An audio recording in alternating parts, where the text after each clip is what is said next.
පොසොන් පොය දවසේ කරන්න හිටපු බ්ලොග් එකක් අද තමයි එඩිට් කරගන්න පුළුවන් වුණේ. මම මුලින්ම උදේ පාන්දර 6 විතර වෙද්දි ගියේ දළදා මාලිගාවට. මොකද මට ඕන කරේ මං පටන් ගන්න පොය දවස ලස්සනට ඒක ගෙවිලා ඉවර කරගන්න. එතකොට ගොඩක් සෙනග හිටියා. අපි මේ මල් ගත්තේ නම් මේ දළදා මාලිගාවේ ඉස්සරහා ඉන්න මල් අංකල්ලාගෙන්. ඒකම අපි දළදා මාලිගාවට ඇවිල්ලා ඊගාවට මල් ටික පූජා කරලා එතන තිබ්බ ගාතාවත් කියලා දළදා සමිඳුන්ගේ පිහිට අරගෙන ඊට පස්සේ අපි ගියේ පහන් පත්තු කරන්න. පහන් පත්තු කරන්න යන්න හදද්දිම ගොඩාරියක් වැස්සා.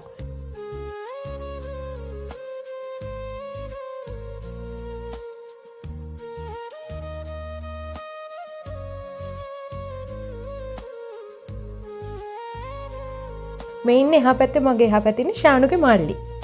අපි ඉතින් පහන් පත්තු කරලා මල්ලි කියපු විදිහට පහන් 9ක්ම පත්තු කරා.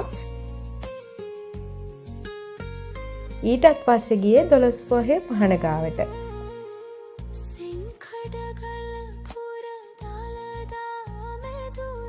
ඊට පස්සේ අපි ගියා රාජායතා. ඔයාලා දන්නවනේ රාජායතාගේ කෞතුකාගාරය බලන්න. ඒක ඇතුලේ නම් දුන්නේ නැහැ වීඩියෝ ෆොටෝස් මුකුත් ගන්න. ඊට පස්සේ අපි ගියා වැල්ලේ බෝධියට. එතන ගොඩක් අය කියන විදිහට එතෙන්ට ගිහිල්ලා කරන ප්‍රාර්ථනා ඉෂ්ට වෙනවලු. ඉතින් මමයි මල්ලි ශානොයි තුන්දෙනාම වැල්ලේ බෝධියට ගිහිල්ලා ප්‍රාර්ථනා 3ක් කරලා ඊටත් පස්සේ ටික වෙලාවක් එතන ඉඳලා බාරිකුත් ගැට ගහලා අපි ආයෙත් ආවා පහලට.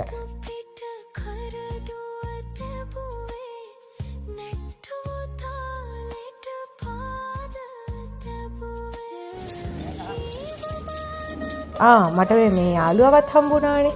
මේත් අලි යාළුවෙක් තමයි. ඔන්න බලන්නකෝ ඉතින් මේ යාළුවා යන ලස්සන.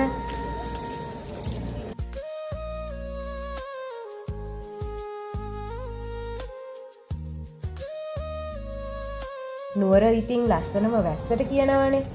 ඒකම තමයි අපිට අයිස්ක්‍රීම් දන්සල්, බාම් දන්සල්, තේ දන්සල් ගොඩාක් හම්බුණා.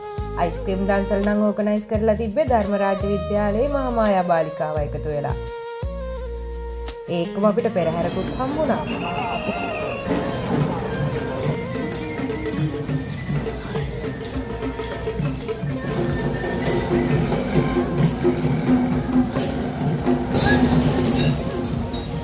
මේ ඉන්නේ තවත් අලි යාළුවෙක්.